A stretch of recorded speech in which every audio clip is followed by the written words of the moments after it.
What kind of children throw their own grandmother out into the streets, leaving her in the cold to suffer like she was nothing? Unaware of Grandma $150 million, they abandoned her and kicked her out to suffer, but they thought she was a burden. They thought her story had ended. Even the ones she raised with her own hands turned their backs on her. But that was only the beginning. Sometimes life has a way of uncovering the treasures we overlook. Sometimes the person you cast aside becomes the one whose worth you can never measure. This is the story of a woman named Evelyn, an elderly woman who carried a lifetime of suffering, yet held on to a legacy that could never be erased. And today it is being retold by me. Hello family, welcome back. Please do well to subscribe, and let's know where you are watching the story from in the comment section. Rain carried a metallic smell that evening. Evelyn stood at the sink, drying a chipped plate with a threadbare towel. Her hands shook, not from age, but from the words she knew were coming. "Mother," Richard called from the living room, "we need to talk." Evelyn set the plate down and walked in, her back straight, grey hair in a neat bun. Monica sat on the sofa with her legs crossed, phone in hand, face hard. Two grandchildren sprawled on the rug, flicking through channels. "What have I done this time?" Evelyn asked gently. "Is it the light bill? I can give from my pension next week." Richard's jaw tightened. "Your pension is nothing. Everything here costs money, and you add to it. You wake early and turn on lights. You leave doors open. You use gas like it's free." "I use little, son," Evelyn said. "I boil tea. I sweep. I keep the children when you go out late. I'm not a burden." Monica laughed without warmth. "Not a burden? Look at your shoes. Look at your dress. We feed you, we clothe you, and you give us shame. Neighbors ask why you still wear the same sweater." Evelyn looked at the grandchildren. Those eyes once brightened when she told stories. Now they rolled away like marbles. "I raised you all," she said softly. "I sold my wedding ring to pay your fees. I did not keep account. I only loved." Richard stood. "You keep bringing up the past. We're talking about now. An old woman should be in a home, not eating our food." "A home?" "Yes," Monica said. "A proper place. They will watch you. Here, you clutter the kitchen with old pots. You pray loud before dawn. You sit on the veranda and stare like a ghost. People talk." "People will always talk," Evelyn replied, steady now. "Let them. I am your mother." Richard pointed at the door. "You are a cost." Thunder rolled. Evelyn folded her hands. "Richard, I can still cook. I can make the okra the way you liked as a boy. Let me stay. Let me be useful." "I have a wife for that," he snapped. "And I am not your maid," Monica said. Rain assaulted the roof. The younger grandchild whispered, "Grandma smells like old books." The older smirked. Evelyn's eyes watered, but she stood her ground. "Children, respect is wealth. One day you will need it." Richard snorted. "What wealth? You're draining us. You think love pays for rice?" Evelyn pulled a worn coin purse from her sweater. "Here," she said. "I saved a little from my pension. Take it." "Keep your coins," he said. Monica fetched an old bag and tossed it at Evelyn's feet. "Pack, before the rain gets worse." "Where will I go?" "To a shelter," Richard said. "To a church. Anywhere meant nowhere." She searched their faces for the babies she had known. She could not find them. "Please," she whispered, "let me wait until morning." "We have dinner plans," Monica said. "We can drop you now." Richard grabbed an umbrella. "Take your things." Evelyn lifted the bag. Into it she placed a shawl, a Bible, and a photograph of her husband folding a kite with a small boy who had once been kind. Behind a loose lining she tucked a thin envelope she had carried for years. No one asked about it. She slid the zipper softly, like closing a memory. At the door, she turned back. "Richard," she said, "blood is more than numbers." He looked away. "Let's go." They stepped into the rain. Monica walked ahead, heels clicking on wet concrete, while Richard kept the umbrella for himself. Evelyn let the rain baptize her. It hid her tears. At the car, The grandchildren didn't come to say goodbye. The windows glowed warm behind curtains. Evelyn sat in the back and held her bag tight, as if it could float. They drove in silence. The wipers beat a nervous rhythm. Richard said, "Don't make this harder than it has to be." "It is already hard, my son," Evelyn replied. "At the shelter they will give you soup and a bed," Monica said. "You will be fine." "I have been fine in worse places," Evelyn answered, "but never outside my own child's door." They pulled beside a church with a crooked cross and a painted sign, "Open hearts, open doors." Rain drummed on the roof like a choir. Richard did not turn off the engine. "This is it." Evelyn opened the door. Water splashed into her shoes. She leaned into the car once more. "Richard." "What?" "Do not teach your children to forget." He stared past her. "Good night." "God bless," Monica said flatly. The car pulled away. Evelyn stood alone, a shadow with an old bag and a promise to keep breathing. Then she walked toward the door. Inside, a man in a blue sweater looked up from a desk. "Evening, Ma'am," he said gently. "You need shelter?" "Yes," Evelyn replied. "Just for a while." "We have cots in the hall," he said. "Hot tea, too. I'm Pastor Joel." "Evelyn." He took her bag and led her to a metal cot near a window that hummed with rain. He returned with a blanket, a mug, and a soft smile. "You're safe here." She wrapped her hands around the tea. "Thank you." Others lifted tired faces in the hall. A woman with a bandaged wrist nodded. An old man coughed. Someone whispered a prayer like a lullaby.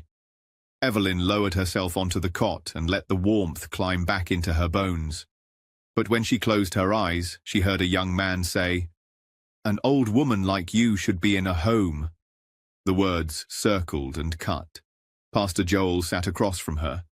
"If you need to talk, I listen well," he said. Evelyn smiled weakly.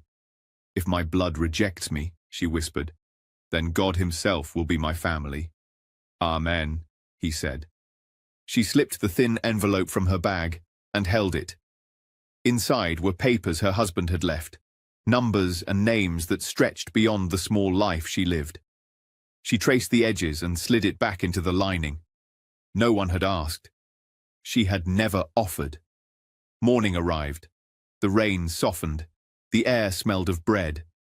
Evelyn helped fold blankets and stack chairs, grateful for the task. "Stay as long as you need," Pastor Joel told her. "We can look for a permanent place." "I won't be a burden," Evelyn said. "Helping you is not a burden," he replied. "It is a duty." She smiled, a real smile this time, and thanked him. Later, she sat by the window, watching water drip from the cross outside. A woman from the cots, Nora, sat beside her. "You're new," Nora said. "What happened?" "Family," Evelyn answered. Nora nodded. "Mine too. Sometimes the closest knife cuts deepest." "I will survive," Evelyn said. "You will," Nora replied. "You look like someone who keeps walking." Evelyn breathed in, slow and even. She would keep walking. She would save her tears for prayers and her strength for tomorrow. Value, she told herself, is not measured by who invites you to their table, but by who you are when you stand alone. Outside, the rain thinned to a silver mist. Evelyn wrapped her shawl tighter and whispered, "Thank you for another day." Across town, Richard and Monica sat at a breakfast table. The grandchildren argued over cereal. Monica scrolled her phone. Richard stared at the chair where Evelyn used to sit. Bills lay stacked by the door. Neighbors passed the gate and shook their heads. "How can children throw away their own mother?" someone said. No one in that house answered, and no one knew that the envelope hidden in Evelyn's bag held the final word. An inheritance time had guarded and pride had never deserved. She was the last heir. She said nothing. Not yet. If you haven't subscribed yet, I'd love you to join our community by hitting the subscribe button. Through our stories, we build hope and give future to children and women abused all over the world. Motivate us by subscribing to hitting the subscribe button and turning on your notification bell. Also, let us know in the comments where you are watching us from and how this story hit home for you. Evelyn, you didn't eat your bread again, Pastor Joel said gently, standing over her cot in the shelter's common hall. His eyes were kind but worried. Evelyn folded the small piece of bread back into its wrapper and smiled faintly. I'm not hungry. You said the same thing yesterday, he replied, his voice firm now. You can't survive on tea alone. She shook her head, brushing crumbs from her lap. There are children here, Pastor. Let them have it. A child's belly should not know hunger because of me. He sighed but did not press further. He knew Evelyn's stubbornness was not pride. It was the habit of sacrifice, stitched deep into her bones. Life at the shelter was harsh. The food was little, the cots thin, and the nights long with coughing and murmured cries. But Evelyn carried herself with quiet dignity. Younger women began to notice, drifting to her like moths to a lamp. One afternoon, Evelyn sat by the shelter window, her Bible open on her lap. A tall man in a plain suit approached. He carried a stack of files and a gentle smile. Excuse me, Mum, he said. May I sit here?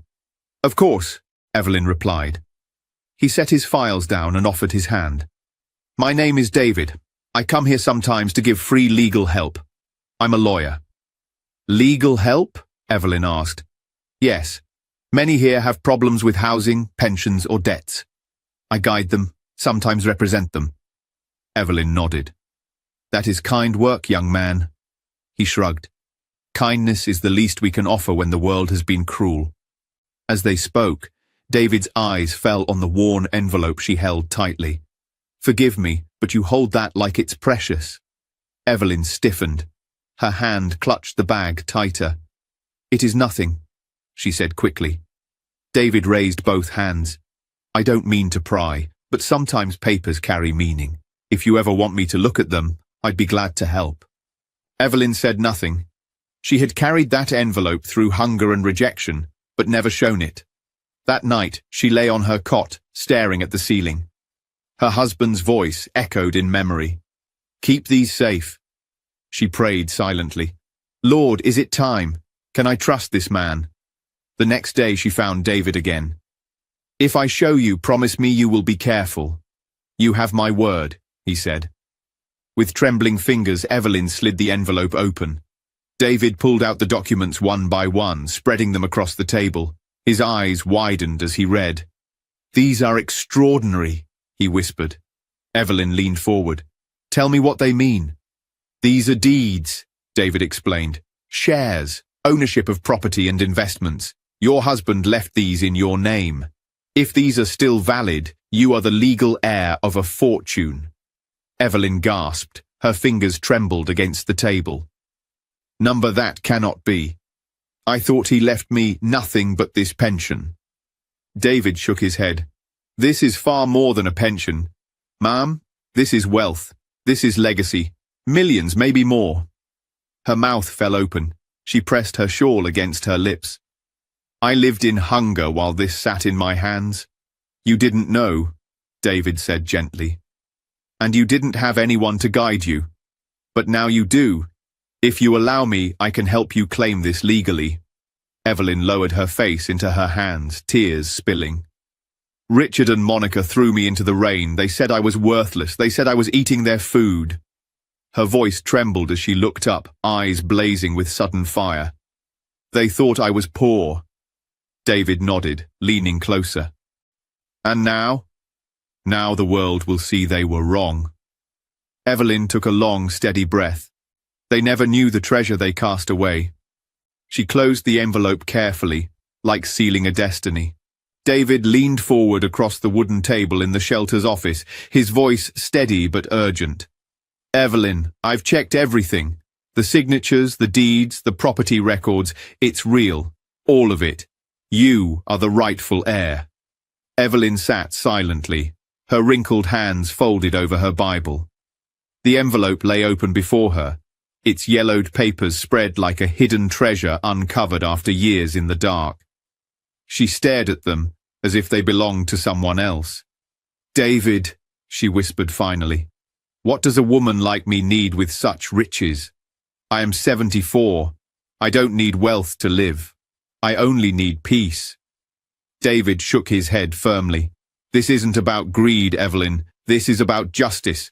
Your husband worked hard and left you this legacy. If you don't claim it, others will. The government, corporations, maybe even those who cast you aside. Do you want them to gain from what was meant for you? Evelyn's eyes welled with tears. I only wanted love from my children. Not money, not houses, just love. David's tone softened. And look how they treated you. They threw you into the rain. They mocked your poverty. They said you were worthless. But you are not worthless. You are a woman of value, and the world should know it. Evelyn closed her eyes. She remembered the cold night she had been pushed out, Monica's sneer, Richard's silence, her grandchildren's mocking laughter. Her chest tightened, but when she opened her eyes again, there was fire in them. You will guide me, she asked. David nodded. Every step. You will not walk this road alone. With trembling hands, Evelyn picked up the pen. Her fingers shook as she signed her name on the documents. When she finished, David smiled and placed his hand over hers. It is done, he said quietly. The world will soon know who you are. The process began. David filed the claims, verified the accounts, and presented the case in court. Evelyn attended quietly, dressed in the same modest clothes she had always worn, her shawl wrapped tightly around her shoulders. She did not need silk or jewelry to command dignity. The judges listened. The lawyers on the other side flipped through the old papers, their faces growing pale. The evidence was undeniable. Evelyn's late husband had left everything to her, and now, after decades in the shadows, her name rose to the top of the records. When the verdict was announced, David whispered, "Congratulations, Evelyn. You are officially recognized as the legal heir to an estate worth $150 million.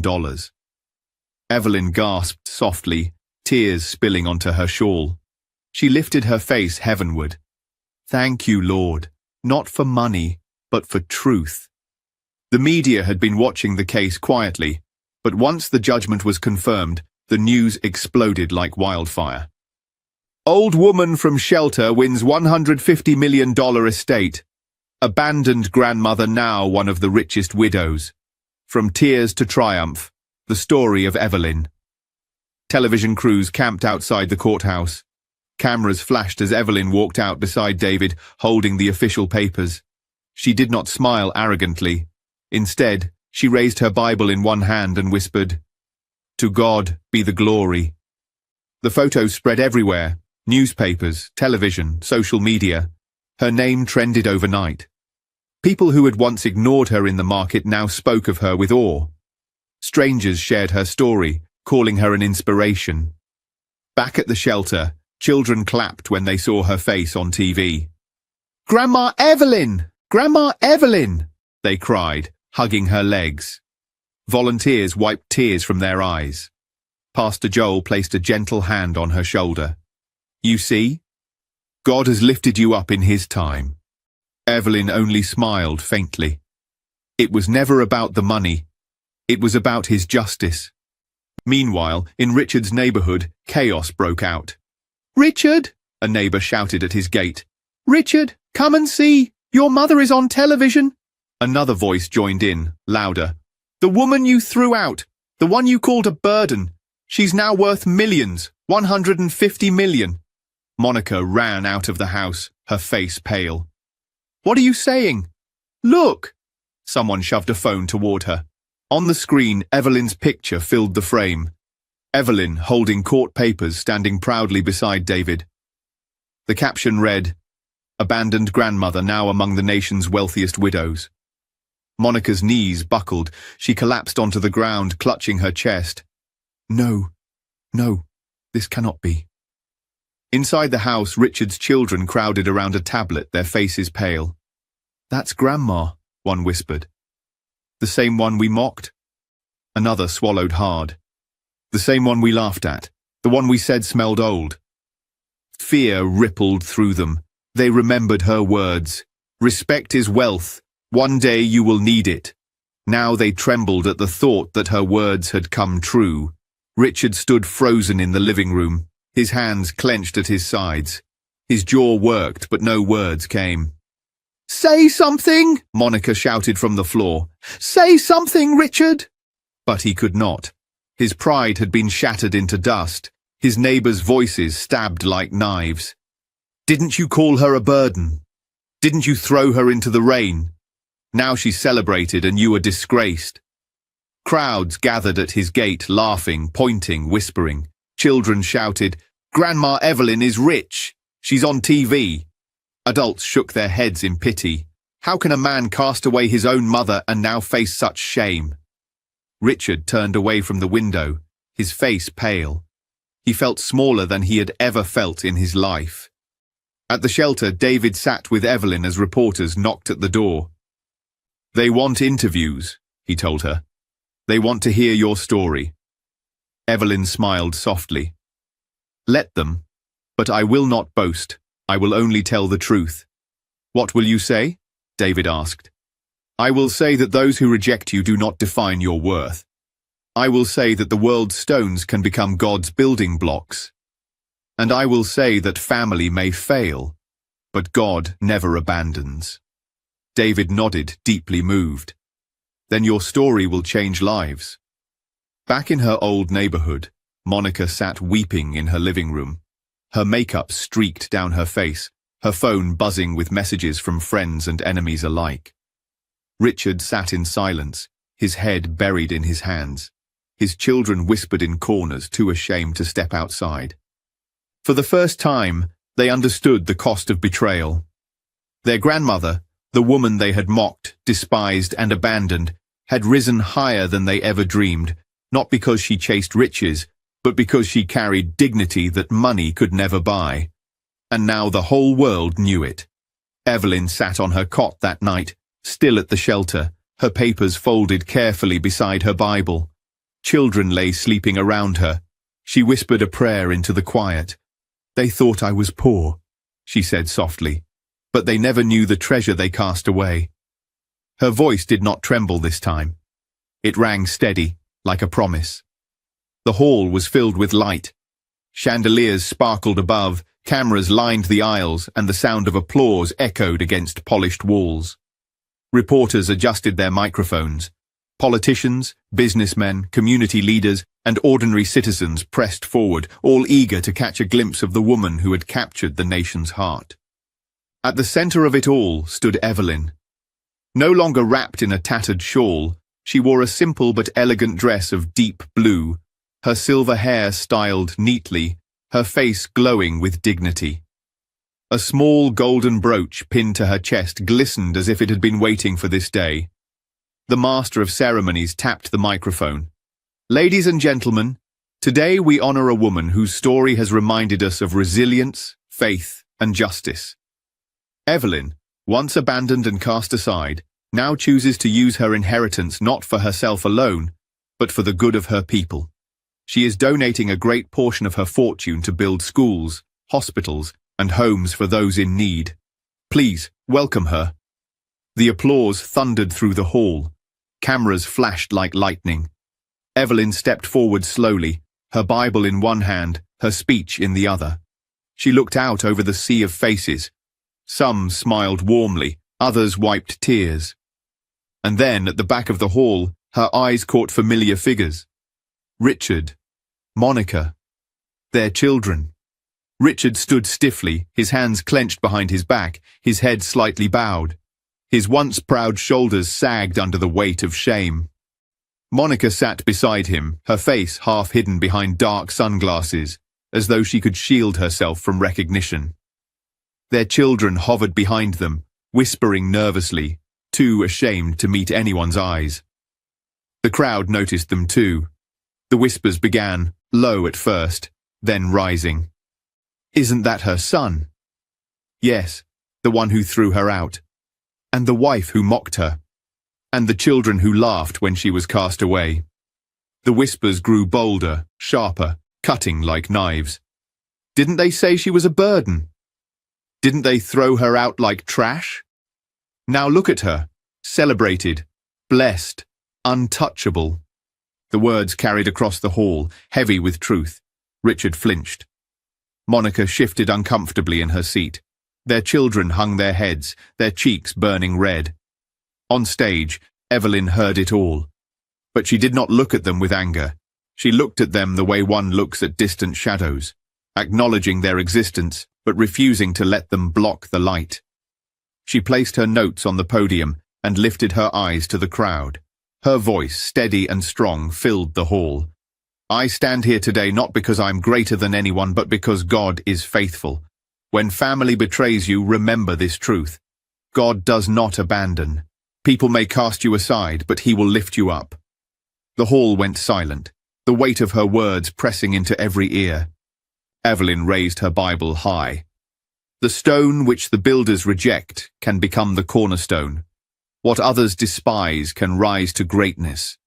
And sometimes the same ones who try to destroy you will live long enough to watch you shine. A murmur of agreement swept the hall.